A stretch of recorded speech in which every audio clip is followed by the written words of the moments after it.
Hola, buenas. Gracias por permitirme participar con ustedes en este importante evento para tratar de un tema. Cuando me dijeron enfermedades raras en reumatología, ¿no? Bueno, todas las enfermedades de reumatología realmente son más o menos raras. Entonces vamos a tratar de identificar el conjunto y además centrarnos más en las enfermedades particularmente difíciles de hacer diagnóstico y de que tengan mucho menos frecuencia, ¿no? que el resto de las enfermedades en reumatología. En la preparación de la charla yo tenía un inconveniente porque es una mezcla de personas que sufren las enfermedades, de pacientes y de médicos generales, ¿no? Entonces, voy a orientarme más hacia el concepto de cómo desde el equipo de la persona que tiene alguna molestia, es decir, de la población en general, y los primeros que atienden a estas personas con algunas molestias, podemos enfrentar mejor el detectar temprano para prevenir el daño que puede ocasionar una de estas enfermedades. Y aquí es un elemento muy importante, ¿no? Porque en el concepto general en epidemiología es la prevención, ¿no? O sea, esa es una cosa importante, hay que tener prevención. Entonces nosotros podemos prevenir enfermedades infecciosas, lavándonos las manos, teniendo aseo adecuado, ventilación, evitar los contactos con enfermedad, una serie de medidas preventivas para procesos infecciosos. Poniendo un ejemplo, en reumatología y particularmente en enfermedades autoinmunes, no hay manera de prevenir, o sea, no podemos tener ninguna medida para prevenir la presentación, por ejemplo, de una artritis reumatoide, un lupus eritematoso, una esclerodermia, una enfermedad, una vasculitis.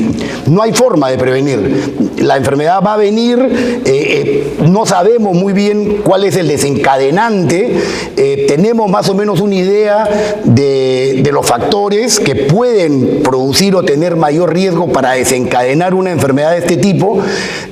Hay algunas predisposiciones genéticas, pero tampoco es absoluto. Entonces no podemos saber definitivamente las medidas que puedan evitar que se presente la enfermedad. Entonces lo que toca es la prevención, pero la prevención secundaria, que ese es un concepto de epidemiología, bueno, de toda la vida, ¿no? ¿Qué es la prevención secundaria? Es el diagnóstico temprano, el diagnóstico a tiempo, el diagnóstico oportuno para evitar que la enfermedad avance y para poder determinar el tratamiento más adecuado. Esto dentro de la reumatología es muy claro en la artritis reumatoide, que no está dentro de las enfermedades que yo he seleccionado para hacer una visión muy general dentro de las enfermedades raras, porque tiene una prevalencia y una incidencia mayor, por ejemplo, que el lupus, que la vasculitis y que otras enfermedades que son efectivamente sí bastante raras. Pero hablo de este asunto de la prevención secundaria en artritis reumatoide.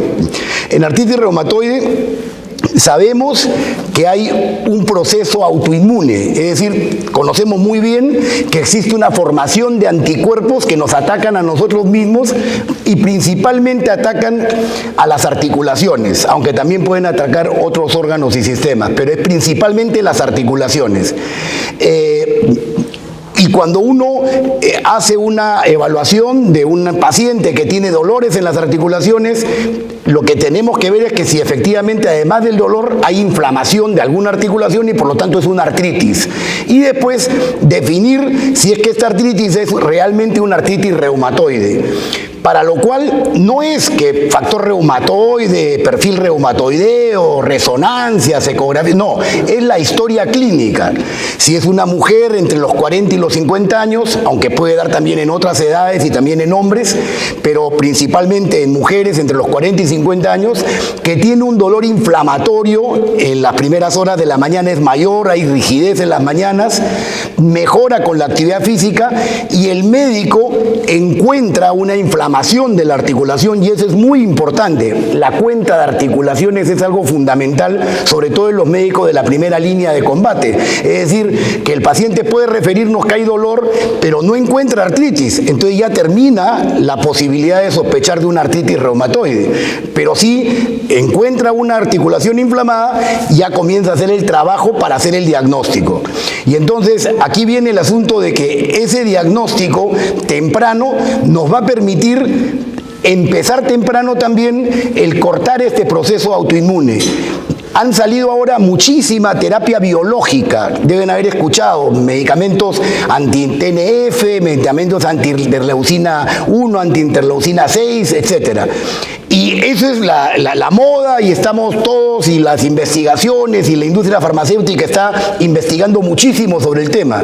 Pero lo más importante en los últimos 20 o 30 años en relación a la artritis reumatoide es el tratamiento temprano, en los primeros 3 meses de enfermedad.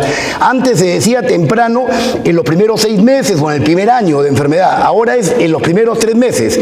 E incluso ahora hay también el concepto de una preartritis o una artritis preclínica, en donde hay que tener un seguimiento más cercano para enfrentar el paciente en la forma más temprana posible, sin llegar tampoco, ese es un tema mucho más largo, al sobrediagnóstico, porque muchas veces no hay artritis y ya hay un diagnóstico de artritis y comenzamos a bombardearlo de medicamentos innecesariamente. Bueno, esa es más o menos la introducción en relación a lo que me parece que es lo fundamental del tratamiento a este tipo de enfermedades, en el sentido de que no son enfermedades que se puedan prevenir, pero sí existen factores de riesgo, existen grupos etarios en donde es más frecuente las enfermedades, las diferentes enfermedades, y en donde tenemos que tener la previsión necesaria para poder hacer la referencia con el especialista y después la contrarreferencia. Referencia con el especialista no a cualquiera que le duele una articulación, sino al que tiene la sospecha de una artritis reumatoide, para hacer el diagnóstico, empezar el tratamiento y después volverlo ya al seguimiento constante. Bueno, creo que ya se me terminó el tiempo. Todo bien. A ver, entonces, en relación ya al tema de tipo de enfermedad reumatológica, podemos dividir en 3 principales enfermedades dentro de las enfermedades raras: enfermedades difusas del tejido conectivo, enfermedades autoinflamatorias y vasculitis. Enfermedades autoinmunes, metabólicas y degenerativas, estas mismas y las artritis reumatoide, la artritis, espondiloartritis, etcétera, pueden de alguna forma estar dentro de ello. En general, en reumatología lo que hay es compromiso del sistema musculoesquelético. Principalmente puede ser compromiso articular o extraarticular, y puede haber también compromiso sistémico. Las emblemáticas, la artritis reumatoide es principalmente articular, y otra emblemática, principalmente sistémico, es el lupus eritematoso. Pero además también puede haber compromiso articular de tipo no inflamatorio, como por ejemplo en el caso de la artrosis, que es lo que la gente, el común de la gente comienza a decir los reumas, y dicen degenerativa. En verdad no es degenerativa, sino que es una enfermedad de desgaste del cartílago, y que es completamente diferente a la artritis reumatoide. La buena noticia con esto es de que no necesita de medicamentos salvadores, ni inmunosupresores, ni de corticoides, pero la mala noticia es que no hay forma de detenerla más que de proteger la articulación. Y esto del ácido hialurónico, de las células madre, de plasma rico en plaquetas, etcétera, por lo menos no hay evidencia científica confirmada. De repente puede ser muy útil, pero para algunos y no para el paciente. La otra cosa es las enfermedades metabólicas. El ejemplo característico es la gota, y las enfermedades autoinmunes engloban enfermedades de tipo inflamatorio autoinmunes, como digo, principalmente articulares o extraarticulares. Dentro de las enfermedades difusas del tejido conectivo, la principal o la más emblemática es el lupus eritematoso sistémico. También está la esclerodermia, polimiositis, síndromes de sobreposición. Estas enfermedades son enfermedades que además se pueden diagnosticar en el tiempo. No necesariamente tienen 1 o 2 síntomas. o una o dos manifestaciones clínicas, sino es muy heterogénea. Y además, otras características, que hay subgrupo de pacientes. Todas ellas se relacionan con anticuerpos, con autoanticuerpos, es decir, nuestro sistema inmunológico no está decaído. No hay que darle vitamina C, no hay que darle cosas para mejorar el sistema inmune, no. Lo que hay es que el sistema inmune está aberrante y en lugar de solo defendernos de lo externo, nos ataca a nosotros. Es decir, nuestro sistema inmune produce células, las células de los anticuerpos, interleucinas, etcétera, cuando viene algo extraño. Lo que pasa con estas enfermedades es que se pierde la tolerancia inmunológica, ese es el término técnico. Es decir, que ya no nos reconoce a nosotros. Es como que tuviéramos un perro guardián que ataca al ladrón, pero que de repente ya no nos reconoce a nosotros y nos comienza a morder. ¿Qué cosa hay que hacerlo? Dormirlo. Cuando lo dormimos ya no nos defiende del ladrón. Entonces ahí viene el asunto de que cuando tenemos que atacar a estas enfermedades, tenemos que bajar más bien el sistema inmunológico con corticoides, con medicamentos inmunosupresores, inmunomoduladores, etcétera. Entonces tenemos que ahí ver ¿cuándo es que necesitamos realmente hacer un tratamiento y qué agresivos debemos ser para el tratamiento? Una característica muy importante de esto es que un lupus eritematoso sistémico es una mujer de 25 o 30 años que tiene problemas en la piel, se le cae un poco el pelo, tiene úlceras en la boca que no la siente, o sea que no son dolorosas, y un poco de dolores articulares.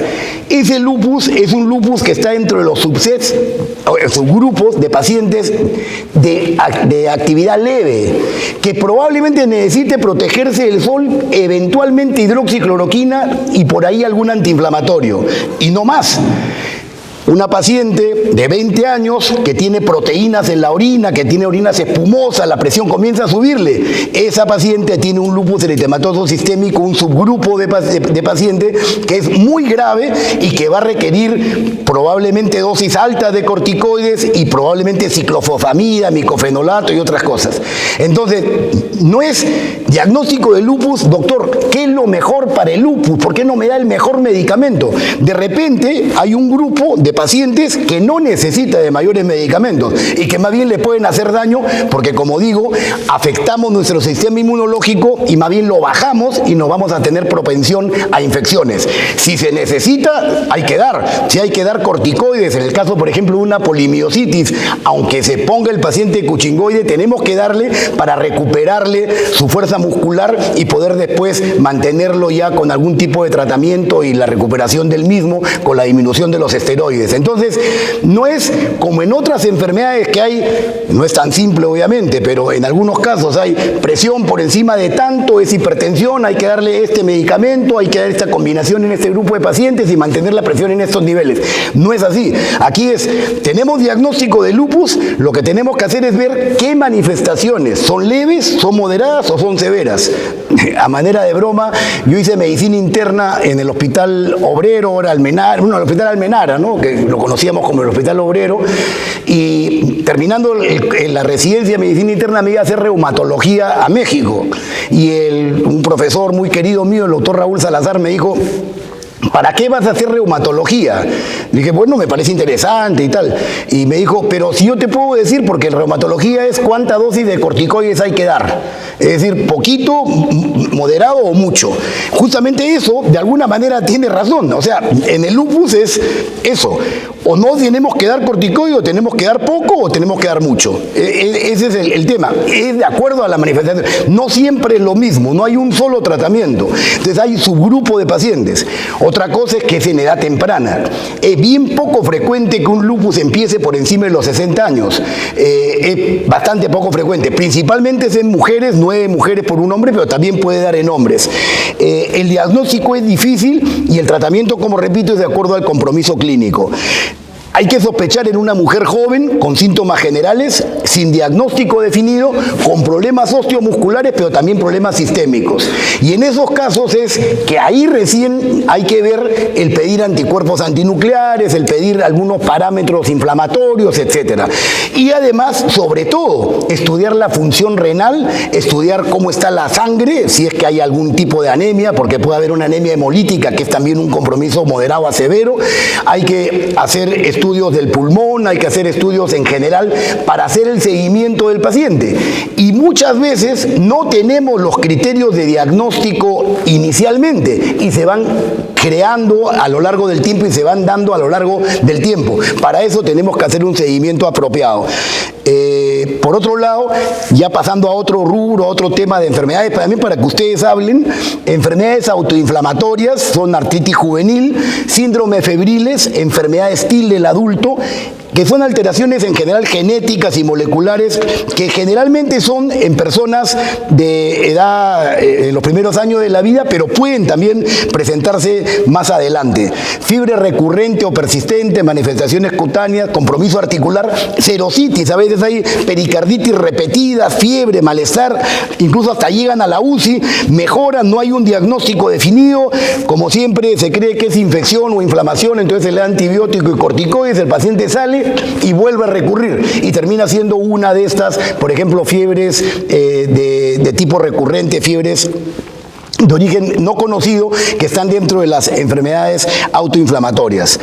Vasculitis. Las vasculitis sí dependen del vaso el que está comprometido, si es del pequeño, medianos o grandes vasos, y estas sí pueden dar en personas mayores, no necesariamente en personas menores. Algunas, sobre todo de vasos grandes, dan en gente menor y hay compromiso cutáneo, articular y sistémico principalmente.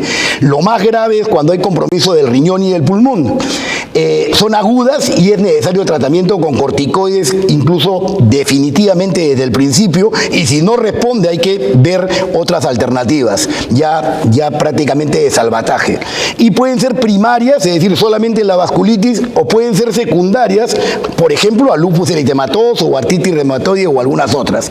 En relación a esto del compromiso riñón-pulmón y en general la vasculitis, hay también otro defecto de los médicos, no tanto de los médicos generales, sino incluso de los médicos especialistas muchas veces, que dicen, bueno, hay que pedirle ANCA, como suena bonito ANCA, de moda, pedimos a todos ANCA. Bueno, el ANCA se asocia a un compromiso riñón-pulmón en algunas enfermedades, algún tipo de vasculitis, hay otras vasculitis asociadas a contramembrana glomerular, etc. Entonces, no hay que pedir, y eso es en general, pero eso es en general no solo para reumatología o para las enfermedades que estamos hablando, sino para la medicina.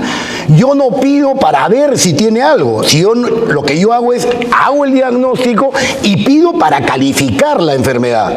Si yo tengo una paciente que tiene 10 articulaciones inflamadas, están las dos manos comprometidas, las dos muñecas, hay rigidez de 3 horas, tiene también inflamación en los codos y en las dos rodillas, tiene 50 años y su mamá tiene artritis reumatoide. Digo, pero felizmente que el factor reumatoide es negativo. No, ella tiene artritis reumatoide y está dentro de la artritis reumatoide cero negativa. Por el contrario, viene, y me ha pasado, viene un chico de 20 años que juega fútbol, está feliz, pero la mamá le dice que como su tía tuvo artritis reumatoide, le ha pedido el factor reumatoide y tiene el factor reumatoide positivo. Voy a darle metrotexate, sulfasalacina, voy a darle prednisona al chico. No, al chico le digo que ya su mamá no lo deje de fastidiar y no lo vuelva a traer conmigo. No, o sea, no es primero como en la carreta o los caballos. O sea, definitivamente no puede ser de que hagamos pruebas de laboratorio para ver qué tiene. Las pruebas de laboratorio son para definir y calificar una enfermedad. Entonces, esto es en relación a la vasculitis. Y casi por último, estamos en el asunto de los médicos. Deben conocer el asunto de que la reumatología está plagada de los famosos criterios de clasificación. Criterios de clasificación son cuántos y criterios de clasificación son los que permiten el diagnóstico de una enfermedad. Por ejemplo, en artritis reumatoide han ido variando. Ahora ya hay además scores, ¿no? Entonces, si hay una articulación pequeña tiene un valor, si hay una articulación grande un valor menor, si hay 3 o más articulaciones pequeñas tiene mayor valor, si está el factor reumatoide o la proteína C reactiva negativa, tienen valores y sumando decimos reúne criterios de clasificación.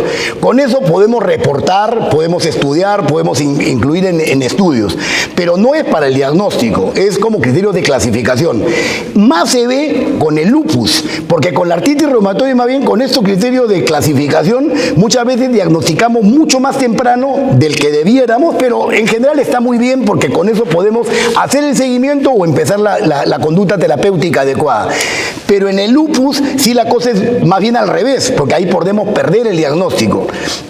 Se ha actualizado y ahora, por ejemplo, una mujer joven con compromiso renal, si se le hace una biopsia renal y se encuentran complejos inmunes, ya es diagnóstico de lupus por más que no tenga nada más. Pero en general lo que hay que ver es cuántos criterios llena. Y los criterios pueden llenarse con el tiempo. Entonces, una mujer joven con úlceras orales no dolorosas, con eritema malar, caída de cabello, dolores articulares, puede estar perfectamente bien. Le pedimos anticuerpos antinucleares, salen positivos, pero si hacemos la suma no da criterio de diagnóstico, no de clasificación. Igual, para mí, esa paciente tiene lupus. Más aún, si comienza a hacer problema renal, comienza a hacer proteinuria, comienza a hacer hipertensión, no solamente es que tiene lupus, sino que tiene lupus severo y que necesitamos tratamiento rápido, pronto y agresivo. Bueno, entonces no son diagnósticos, en la evolución se lleva el diagnóstico definitivo y las manifestaciones son las que hay que tratar. No hay que tratar el diagnóstico, eso sí diferencia mucho de otro tipo de enfermedades. No se trata, esta enfermedad tiene este diagnóstico y por lo tanto tiene este tratamiento, esta es la primera elección. No, acá es de acuerdo a la manifestación clínica, al compromiso de estas enfermedades que son particularmente el lupus muy heterogéneas. Como conclusiones, la evaluación clínica y la sospecha son lo más importante. La referencia para los médicos del primer nivel y la contrarreferencia es importante. Nuestro sistema de salud es muy malo porque es una copia del peor sistema de salud del mundo, pero además con muy pocos recursos porque copiamos al sistema norteamericano. El sistema inglés para mí es de los mejores, Canadá, los europeos también, porque predomina y es lo más importante la atención primaria, el médico primario. El médico primario es el más prestigioso en estos países. En nuestros países es el especialista y vamos de frente al especialista muchas veces innecesariamente y más bien cuando se necesita no llega el especialista. Entonces me parece que es muy importante este asunto de que el médico que atiende al paciente inicialmente tenga la suficiente capacidad como para ver cuándo es que puede plantear una sospecha del diagnóstico, empezar un plan de trabajo, hacer la referencia y después venir la contrarreferencia para poder hacer el seguimiento de los pacientes. Otro tema, remarcarlo, es la prevención secundaria. No hay un tratamiento de primera elección, como digo, y el manejo oportuno es más importante que los tratamientos más sofisticados, modernos y caros que hay ahora. Bueno, eso es lo que quería comentarles y no sé si tienen alguna intervención. Muchas gracias.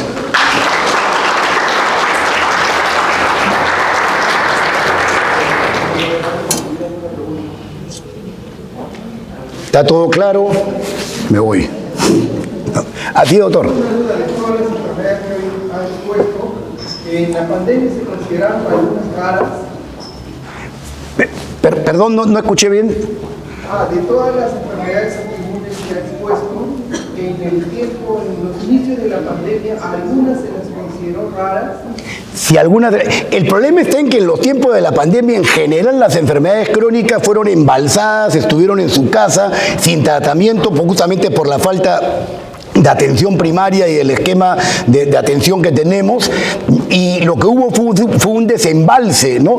Es más, llegó a haber una ola y hasta 2 olas de enfermedades crónicas, ¿no? Entonces, pero no es de que se les haya considerado, se les haya calificado. Hay una lista del Ministerio de Salud en donde están las enfermedades raras. Yo no creo que hayan aumentado algunas ahí en la pandemia. No lo sé en el sentido... ¿Perdón? Por las vacunas. Por las vacunas, pero que por las vacunas haya habido enfermedades. No, las consideraron para ser vacunadas. Ya, o sea, no, mire, por la vacuna deberían haber sido vacunados y más bien de primera, como con prioridad. El tema con las vacunas en enfermedades del tipo que manejamos en reumatología, particularmente artritis reumatoide o lupus, es de que la vacuna puede ser menos eficiente porque damos medicamentos que disminuyen la formación de anticuerpos y demás.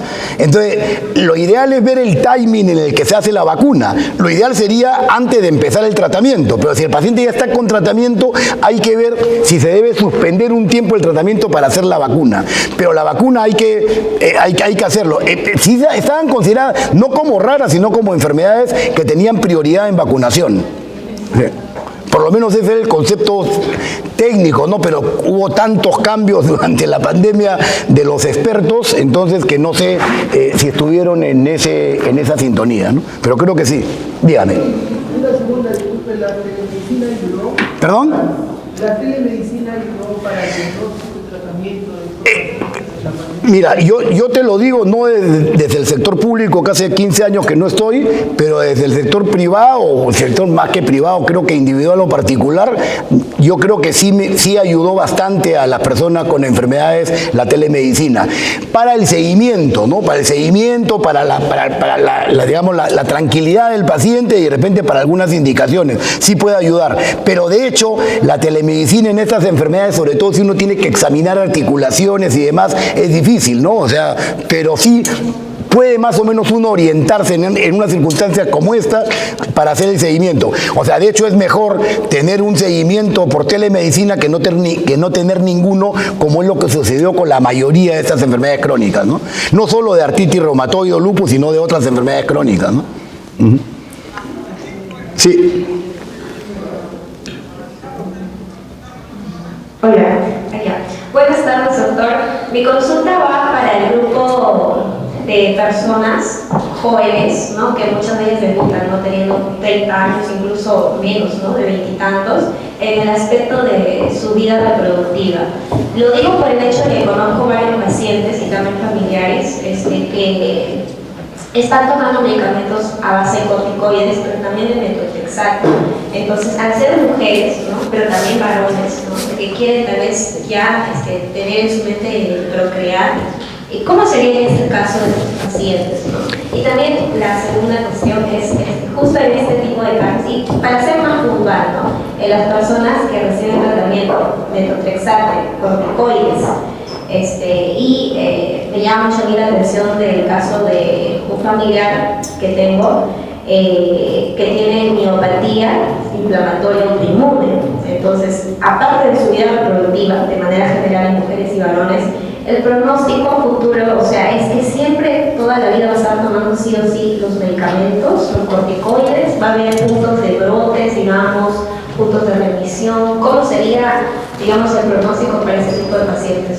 Ya, sí, muy interesante la pregunta y de repente ha sido una carencia, una omisión, que definitivamente estas enfermedades, sobre todo el lupus y la artritis reumatoide un poco menos, pero particularmente el lupus es más frecuente en mujeres de edad fértil, definitivamente. Entonces, en el caso del lupus, en algún momento incluso se planteaba que el lupus era una indicación de aborto terapéutico. Eso ya no está más, ya ha habido estudios sobre el tema y de hecho el lupus puede haber embarazo de una mujer que tiene lupus, pero es un embarazo de riesgo. Pero es importante, como hemos mencionado, hay subgrupos de pacientes. Entonces la indicación o la recomendación y el consejo de fertilidad es fundamental al inicio, es de que se busque el embarazo en el momento en que está asintomática, que está inactiva. Que el lupus sí se puede llegar a conseguir eso, mantener a la persona inactiva de la enfermedad para poder plantear el embarazo y ahí mantener el control. Y hay medicamentos que sí se pueden dar durante el embarazo, uno de los cuales es el corticoide. Otros medicamentos sí son proscritos, el metotrexato, el leflunomida.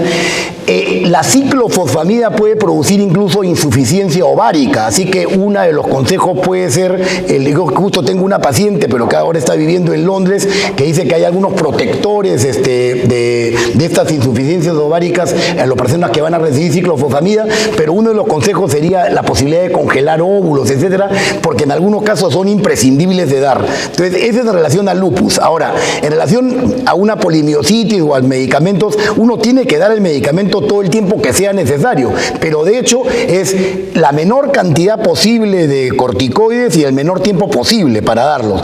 Y para eso hay que darle otros medicamentos que pueden ser igual o más deleterios para el asunto del embarazo. Entonces ahí hay que ver cuál es el medicamento que se requiere.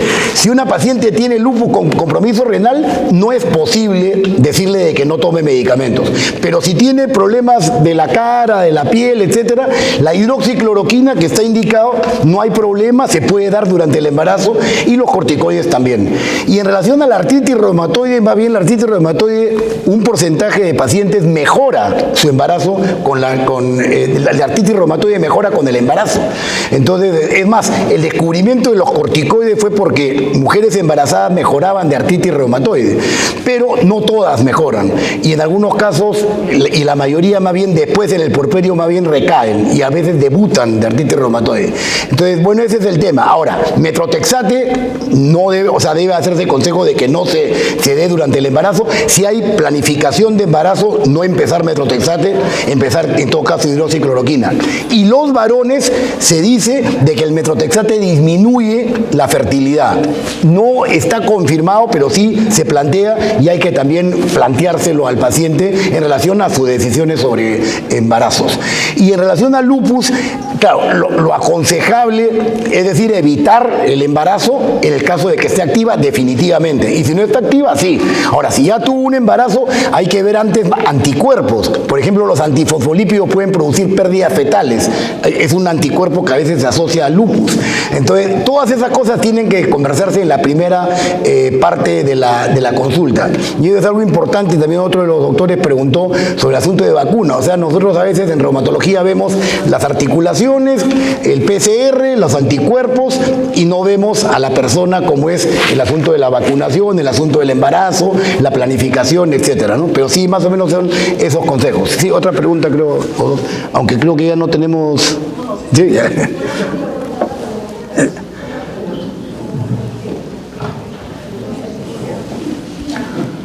Doctor, hay una paciente que tiene artrosis diagnosticada hace 10 años y ahora en la tensiometría tiene una osteoporosis y también ahora se ha encontrado una artritis reumatoide cero negativa.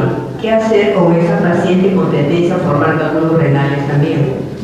Ya, son cosas distintas. La osteoporosis es una cosa distinta a la artrosis.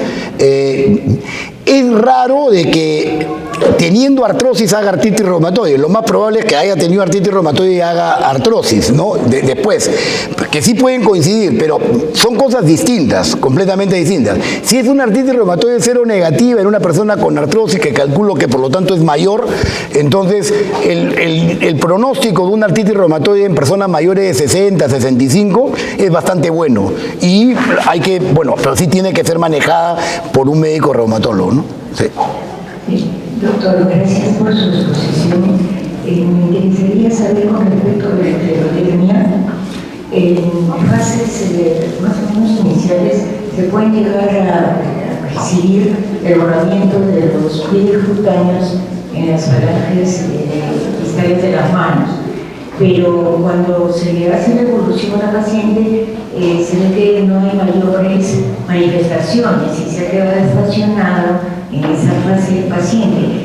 La pregunta es si habría que hacer un diagnóstico diferencial con otras problemáticas que vayan con ese desbordamiento de pliegues cutáneos, o es que hay que esperar y hacer el seguimiento y ver si en el transcurso del tiempo se va agregando el otro componente, otros componentes del cortejo sintomático. Ya. Esa sería la primera pregunta. La segunda es con respecto a la fibromialgia. ¿Qué grado de discapacidad puede llegar a dar en la evolución del tiempo? Ya, en relación a la esclerodermia sí es una enfermedad rara y que no es más rara incluso que el lupus, pero hemos puesto como emblemática el lupus, pero sí. Lo que pasa es que la esclerodermia puede haber una forma, hablando de la esclerosis sistémica, esclerosis sistémica, porque también hay esclerosis limitadas, ¿no? O sea, que son localizadas, que son distintas a enfermedades Lyme, pero la esclerosis sistémica puede ser esclerosis sistémica progresiva o esclerosis sistémica limitada. Eso de progresiva y limitada se refiere a la piel. Entonces, generalmente hay que sospechar de esclerodermia en personas que tienen el fenómeno de Raynaud, es decir, que tienen las manos que se le ponen blancas con el frío. Ahí hay que sospechar de esclerodermia. Entonces, la esclerodermia con el diagnóstico de esclerodermia se ve. Si es limitada en la piel, queda solo con esclerodactilia, o sea, disminución de los pliegues solamente en los dedos y no avanza, no es proximal. Y eso se llama una esclerosis sistémica limitada, pero limitada en la piel, porque puede haber calcinosis, Raynaud, esofagitis, telangiectasias, e incluso en estos casos es más frecuente hipertensión pulmonar. Entonces, puede quedarse en la piel nada más y en esta sola parte, no avanzar, pero sí avanzar por dentro, y eso es lo que hay que evaluar. Si la esclerosis sistémica no es limitada, sino que es progresiva y sigue avanzando más y ya comienza a haber disminución de los pliegues más proximales, entonces sería una esclerosis sistémica progresiva, y ahí también hay compromisos, puede haber compromiso esofágico, renal, que es el más complicado y que es el que requiere de un tratamiento, y hay medicamentos de hace mucho tiempo para prevenirlo, y hay que hacer la evaluación también de fibrosis pulmonar y otras cosas en su evolución. En general, si es que hay esclerodermia, ahí sí, ya con esta manifestación, biopsia de repente y con análisis como anticuerpos, que hay anticuerpos marcadores inmunológicos de esto, entonces lo más importante es hacer un seguimiento para ver qué otras manifestaciones tiene y hacer el tratamiento oportuno. Pero puede estar limitada en la piel, pero no en todo el organismo, porque hay otras que sí son localizadas, que es diferente. ¿Ya? Ya. En cuanto a la fibromialgia también está de moda, ¿ya? Porque debe haber existido siempre.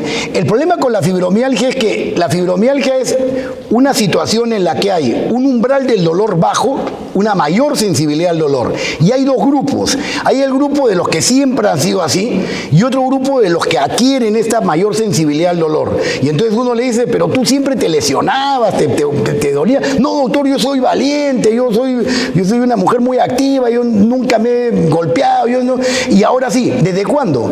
Desde que se murió la mamá, desde que me operaron de algo, desde algún evento, desde algún traumatismo. Frida Kahlo, no sé si ustedes han escuchado hablar, sufría de fibromialgia. Frida Kahlo tiene autorretratos, que tiene agujas por todos lados, esos eran los dolores.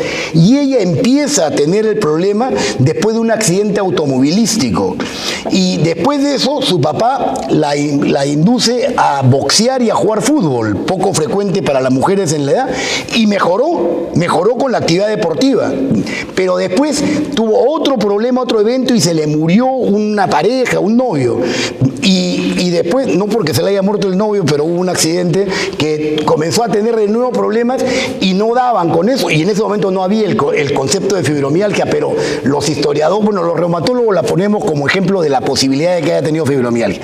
Pero la fibromialgia no discapacita, no pone a la persona en incapacidad. La persona puede hacer sus cosas normalmente.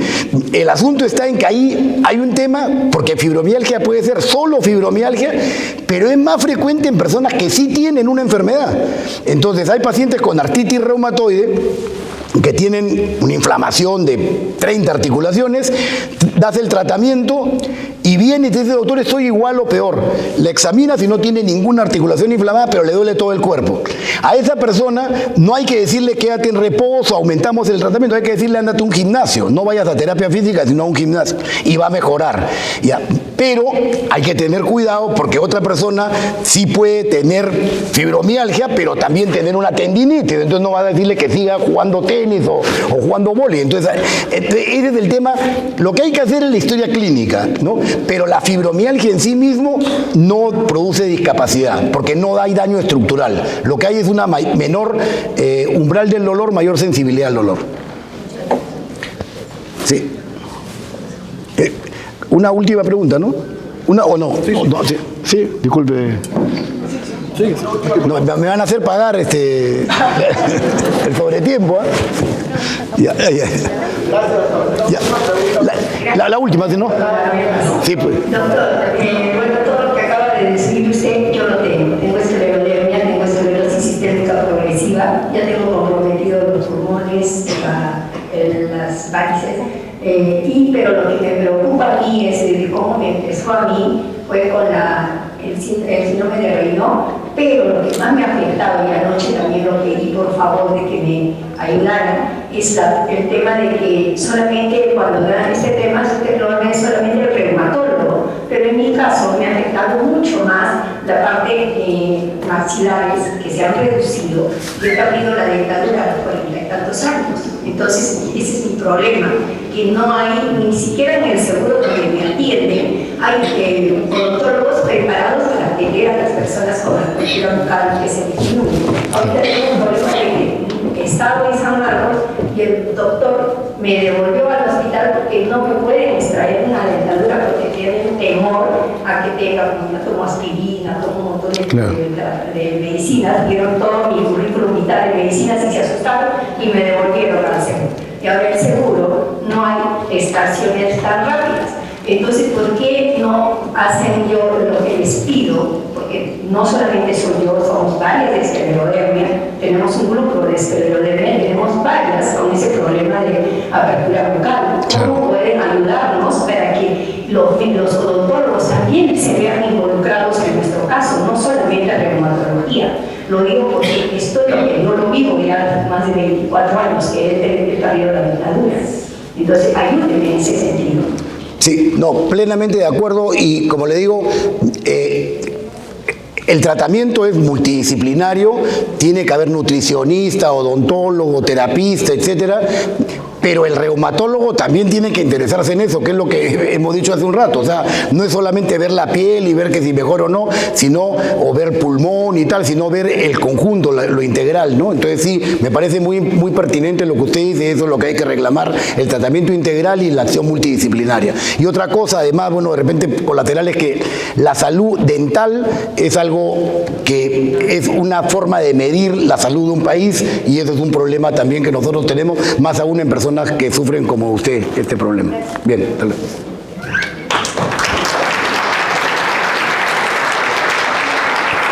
Disculpa. No, gracias. Espera un ratito porque ya